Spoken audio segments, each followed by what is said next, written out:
Hello, everybody, and welcome to F1 Down Under. My name's Hayley, And I'm Matt. and this is our race reaction to the Spanish Grand Prix.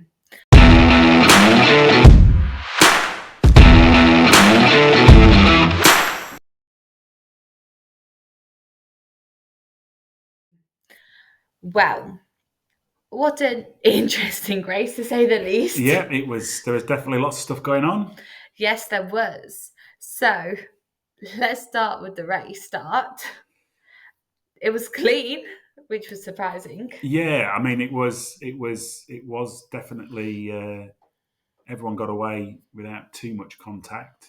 No, and it was an amazing start to watch. You had Verstappen and Norris at the front row, and they were just fighting each other, which led to some opportunities for George Russell. Yeah, he got a massive toe, didn't he?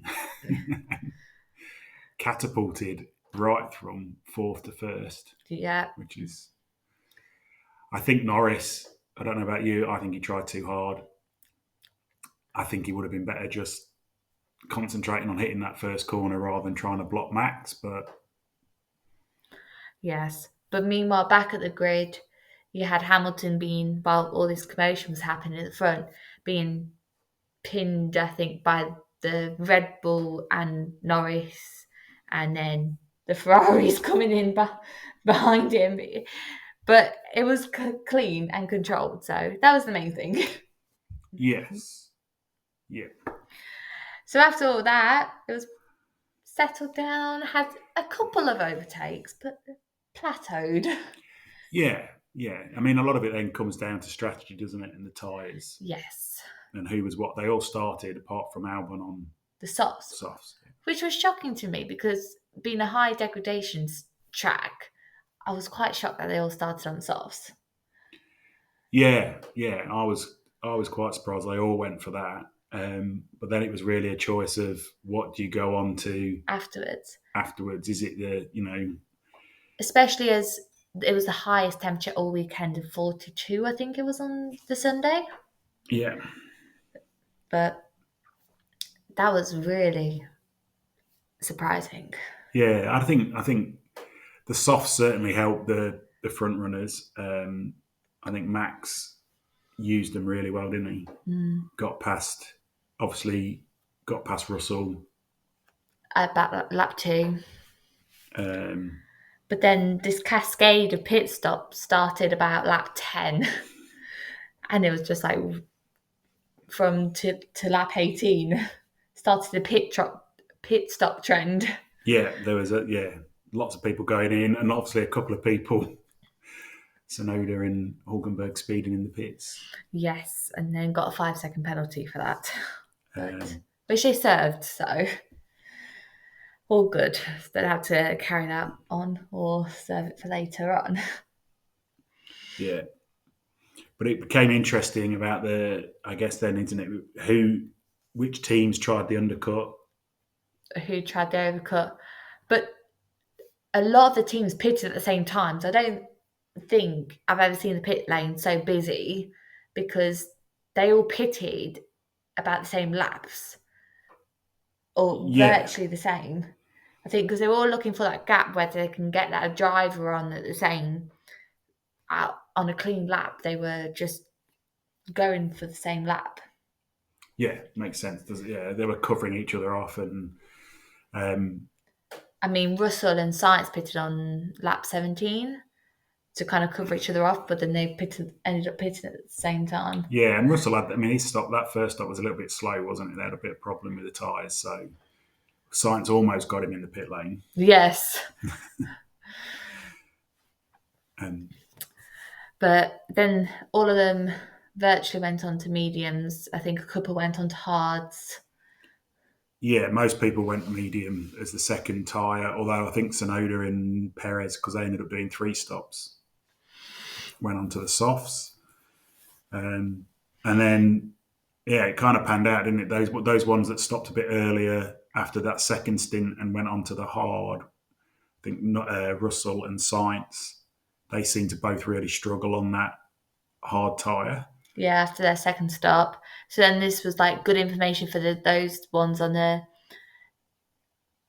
that haven't pitted yet saying, no, we're going to go on to the softs because that hard tyre was the unknown. So, Yeah, I think once they got a bit lighter, it wasn't actually damaging the tyres as much. So maybe those hards were hard to keep in the temperature window.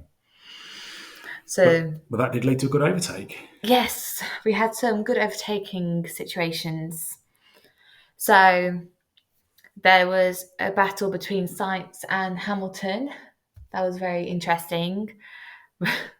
That I think about turn 4 or 5, there was some close contact, but didn't get taken to the stewards. Very good overtaking. Yeah, that was Close. that's probably what made Lewis's race, I think. And there was one from Lewis and George, which, well, wasn't a very good overtake. George was on the hards and Lewis was on the softs. And I was saying to myself, why is it Mercedes, as a strategy point of view, getting George to come in? Yeah, but they didn't force the swap. No, Ferrari forced the swap, didn't they? You could see Leclerc was on the softs, Sainz was on the hards. They swapped him almost straight away. yeah. Mercedes didn't, did they? I was just like, you're wasting Lewis's time. So but Lewis got the job done. Took about a few laps, but he got the job done. Yeah, yeah. No, that's it. But what about any big surprises? What do you think? What was your sort of surprise for the weekend? My surprise was how far Sergio Perez was behind his teammate. A minute, 59 seconds behind his teammate. Yeah, he had the extra stop, didn't he? But even with that, that's It's, a big gap. yeah, even with an extra stop in the same car, you shouldn't be that far behind. No, no. My surprise was just how badly the Aston Martins did all weekend. I think they were sort of going backwards. They finished below where they started. Well, Alonso did. They just didn't seem to have any pace, and really got kind of stuck in that lower midfield battle. Mm. So I don't think they'll be happy. But then I also had another surprise of how well the Mercedes did this weekend as well, because that's the first time I think all season they have showed promise, I think it picked up from Canada. I mean, they did reasonably well in Canada. but actual shown pace. Yeah, So yeah. And McLaren's seemed good again. Yeah, and he said about Perez being a minute behind. Obviously, I think Oscar Piastri was 30 seconds in front of Perez and had started 2 positions behind him. So that good race from Piastri. I think in terms of obviously having his lap deleted in the in first one. qualifying. Yeah.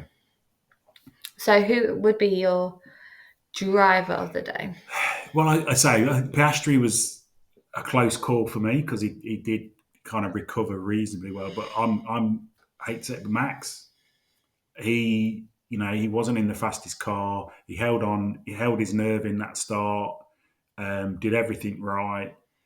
Got past George early once he got into the lead. And so yeah, I think he and being that minute ahead of Perez, clearly driving above where the car is a little bit. He was a big difference there, I think. My driver of the day is actually Lewis because the team got the strategy right.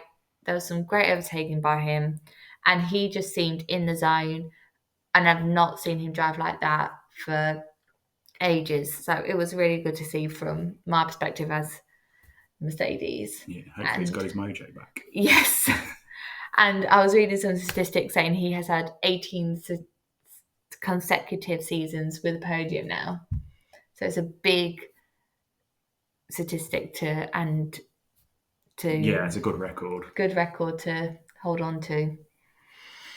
All leads into the next race, which Yes, is Austria, and we'll see you then with our next video. Bye. bye.